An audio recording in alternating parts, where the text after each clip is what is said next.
Я вітаю всіх, хто приєднався до нас. Медіа-центр України в Ukrinform. Welcome everybody who joined us. Ukraine Media Center at Ukrinform continues its work.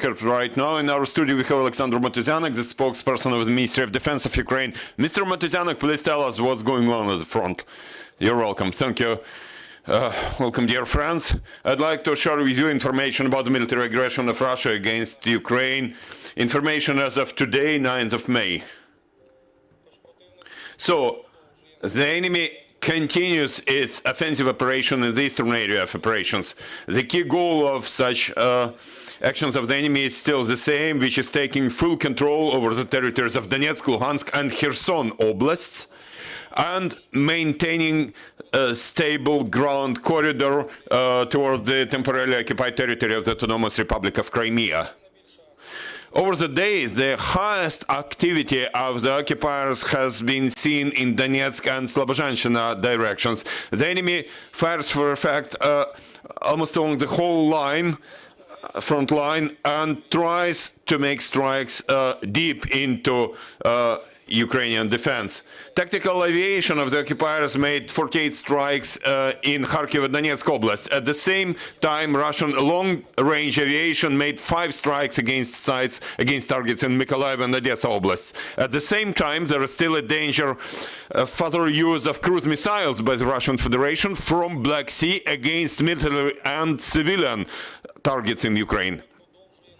The enemy continues destroying civilian infrastructure and residential quarters in Ukrainian cities with rocket and aviation strikes and artillery shelling, in particular in Donetsk, Zaporizhia, Luhansk, Mykolaiv, Odessa and Kharkiv oblasts.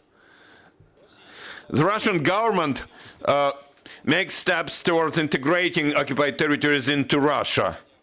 Within the framework of celebration of Victory Day, occupational administrations have increased counterintelligence measures, increased the number of checkpoints and patrols in occupied territories, and introduced a curfew until the 10th of May, as well as introduced restrictions on movement of local people. Also, we noted that occupied territories of Kherson and Zaporizhia Oblast now to those territories, groups are arriving from temporarily occupied territories of Crimea and some regions of Russian Federation to create propaganda stories for Russian media. Now briefly about the key areas of operations. In Kharkiv area, enemy's units from the 6th Army of the Western Military District, 41st Army of the Central Military District and Coast Guard of the Baltic Fleet have been trying to keep our troops from further advancing towards Ukraine's state border. In Izium direction, units from the 1st Tank Army and the 20th Army of the Western Military District of Russia, as well as 29th, 35th and 36th Army and 68th Armed Corps of the Eastern Military District have been focusing their efforts on preparations for continuing offensive in Izium-Barvinkovo and Izium-Slavyansk directions. Trying to clarify the positions of Ukrainian troops, occupiers have been doing air reconnaissance. We have noticed it around Petrivska, Dovhenka and Novodmitrivka. In Donetsk direction, Russian troops continue offensive action in Liman, Severodonetsk, Popasna, Avdiivka and Kurakhova directions. In order to develop its offensive towards Siversk and Lysychansk, the enemy continues its attempts to cross Siversky-Donetsk River. Near Belogorivka, which is 6 kilometers to the west of Lysychansk, there have been 3 pontoon crossings. In order to cross this river, the enemy continues using artillery and tactical aviation. In Mariupol direction, the enemy continues blocking our units in Azovstal steel factory. And it has been carrying assault actions supported by artillery and tanks. We cannot exclude that bombing will renew by 222 M3 long-range bombers. In southern Buga and Tavria area, the aggressor has been using its 8th and 49th Army, as well as 22nd Armed Corps and paratrooper forces, has been carrying out combat action in order to improve its tactical situation. Also, the enemy has been increasing fire effect, anti-aircraft defense, and fortifying its positions. In Tavria direction, the enemy also carries out demonstrative actions in order to keep Ukrainian troops in place and prevent them from moving into other areas of operations. In Bessarabia direction, the situation in Transnistria region of the Republic of Moldova remains tense. Local armed units as well as units of the Russian operational group which stay there continue to maintain high alert. In Volyn, Polisa and Siversk areas, there have been no significant changes of situation over the last day. Certain units of Belarusian armed forces, totaling up to 7 battalions, continue implementing assignments to increase protection of border between Belarus and Russia in Brest and Gomel Oblast. Also, there is still a threat of rocket and aviation strikes from the territory of the Republic of Belarus against targets in Ukraine. At checkpoints and in neighboring districts, areas of Bryansk and Kursk Oblast of Russia, the enemy continues maintaining its strong border security groups and units of Russian armed forces.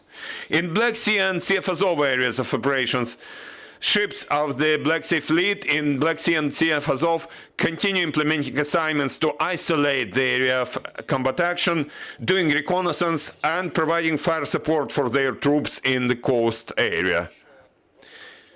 I have to notice that currently in the Black Sea there are already 7 carriers of caliber seaborne cruise missiles, with their total capacity being up to 50 rockets.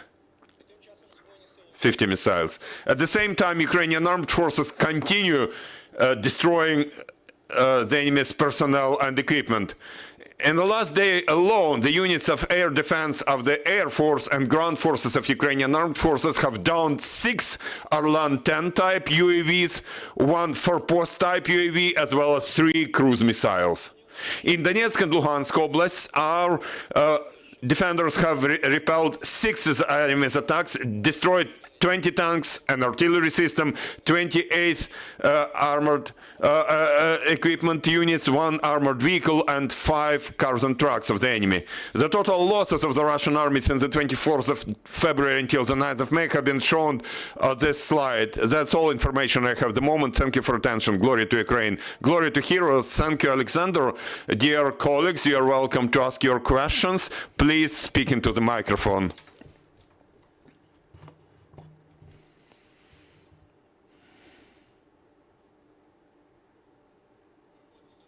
I'm Vladislav Obuch from Ukrinform.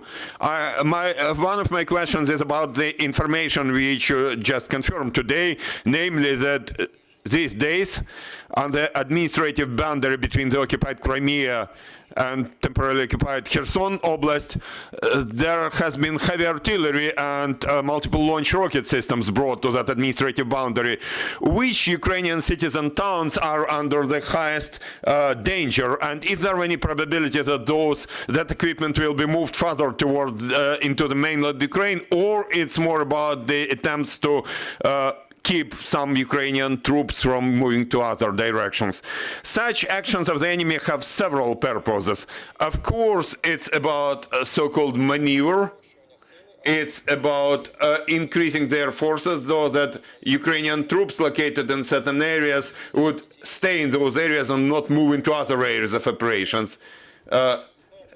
It's about keeping our troops in place. Second, as we know, Russia has as its goal not only Donetsk and Luhansk, but also Kherson Oblast. So most probably we can expect that that equipment can be used by the enemy there. Thank you. Any more questions?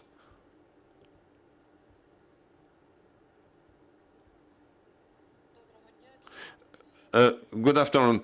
Could you please comment on the current security situation in city of Kyiv and Kyiv Oblast? How probable are missile strikes against Kiev, and how safe it is to stay in the city at the moment? Thank you for your question. The general information about the capital city, of course, is to be commented by Kiev City Military Administration, but from the military standpoint, I would like to remind you that both the Ministry and Defense and the General Staff continue reminding that the danger of rocket strikes against capital city and Kiev Oblast by the Russian Federation is still there. We know about the Iskander tactical rockets being in the Republic of Belarus. Also, we are aware of 7 ships in the Black Sea and Sea of Azov, which carry seaborne cruise missiles of caliber type, and those can also be used by Russia for missile strikes all across Ukraine. At the moment, nobody is guaranteed against such strikes, so we would like to appeal to call again on all Ukrainians, not only those residing in the capital city. Be careful, don't ignore, don't neglect if there are air alerts. Thank you. Any more questions? Thank you, Mr. Motuzyanyk. Thank you, dear friends. And I'd like to remind you that at 3 p.m. we'll have Lyudmila Denisova with us, the Ombudsman of the